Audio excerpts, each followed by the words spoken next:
Globally, junk food has become a phenomenon.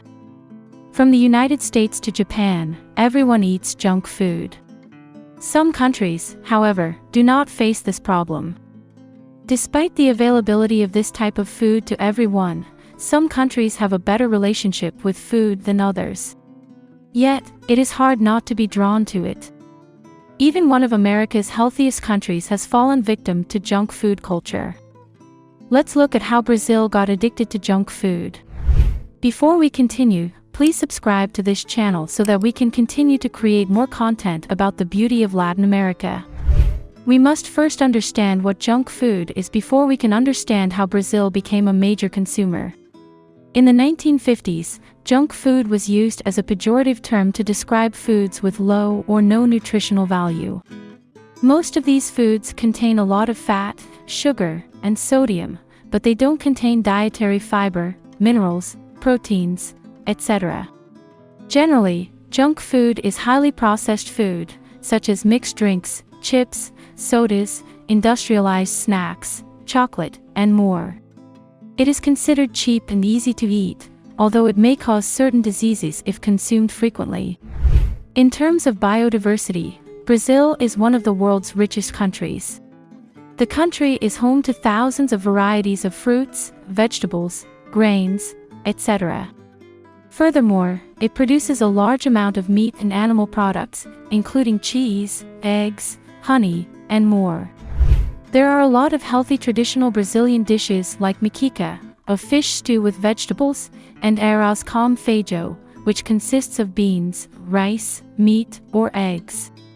So, why does a country known for its healthy food consume so much junk food?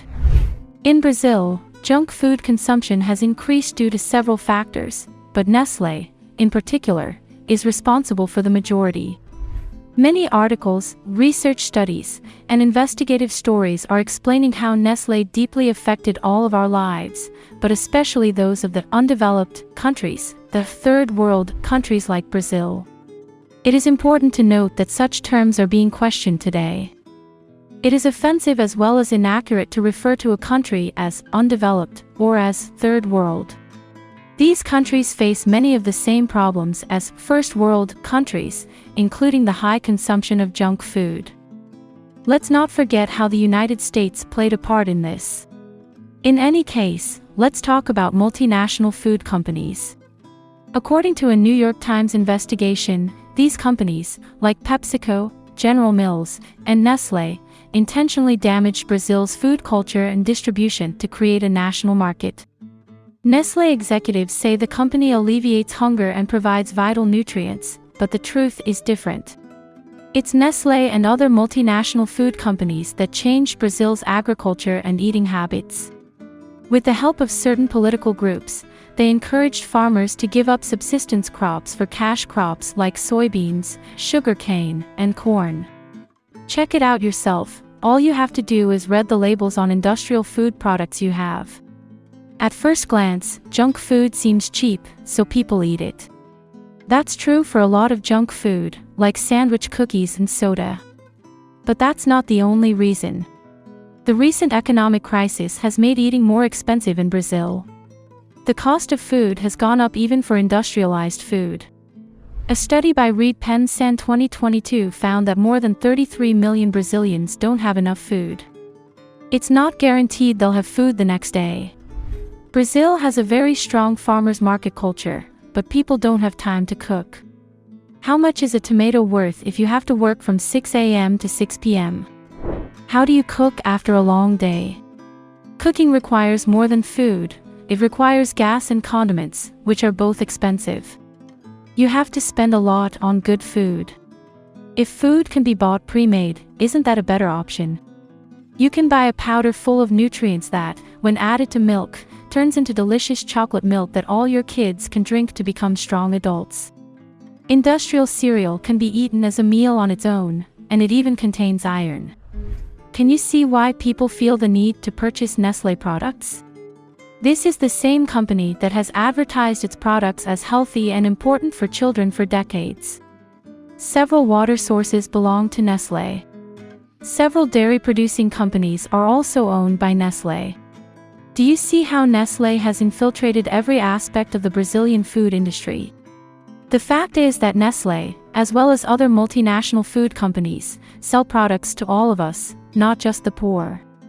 They have invested in healthy products such as low-fat yogurts, cookies full of grains, and many more, all of them being very expensive in Brazil. You're probably familiar with YoPro, right? It's the fit industrial yogurt that's trending on social media these days. Despite what you may believe, it's not fit at all. Despite having a lot of protein, it also contains harmful artificial preservatives. It isn't worth eating, and other products contain more protein. Despite the fact that YoPro does more harm than good and is more expensive than necessary, it is still known as the ideal yogurt for fit people. Why is that so? Propaganda. Brazil, along with many other countries, is addicted to junk food because of propaganda, politics, and economic measures from several multinational food companies. During the past decades, diabetes, high blood pressure, some cancers, obesity, and other diseases have increased in Brazil as a result of junk food consumption. In 2015, almost 9% of Brazilian children were obese, which is more than a 270% increase since 1980. Although only 35 years have passed since 1980, the number of obese kids has more than doubled since then. Brazilians of all ages were affected by this absurd increase. Obesity and diabetes have become national health epidemics. Meanwhile, junk food and fast food consumption are on the rise. To learn more about Brazil, click the video on the left and subscribe to our channel to help us become a leading channel on everything about Latin America.